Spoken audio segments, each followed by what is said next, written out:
其他消息，貴州傲安縣有民眾不滿公安局處理一個少女死亡案嘅手法，前日一度圍攻公安局。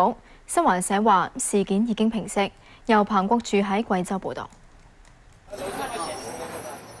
喺傲安縣城裏邊發生暴力事件嘅街道繼續封鎖，有群眾喺街上面圍觀，市面大致平靜。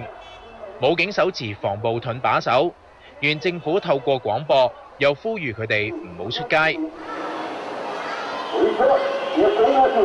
砸那個政府，他的父母就在街上遊行，引起傲安市民的公憤。咁就算係縣政府啦，冇唔俾啲市民出街都好啦，咁但係佢哋都話咧好擔心咧星期六嘅事件再發生㗎，咁所以寧願留喺屋企或者走上天台睇下條街發生咩事。加油！加油！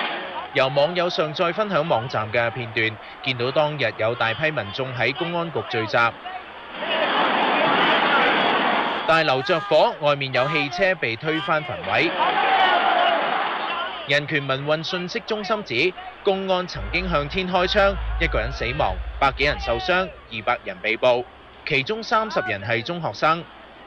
新華社引述當地警方報道，星期六下晝有人不滿公安局對一個女學生死因嘅調查結果，到縣政府同埋公安局聚集，縱火焚燒多間辦公室同埋汽車。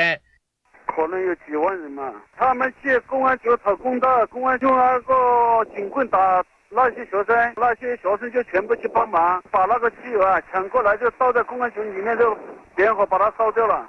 有內地網民喺網誌上面話，1個星期前，當地一個15歲嘅初中女生被發現伏屍喺河中，公安調查之後認為佢係自殺，但係死者家屬認為係謀殺案。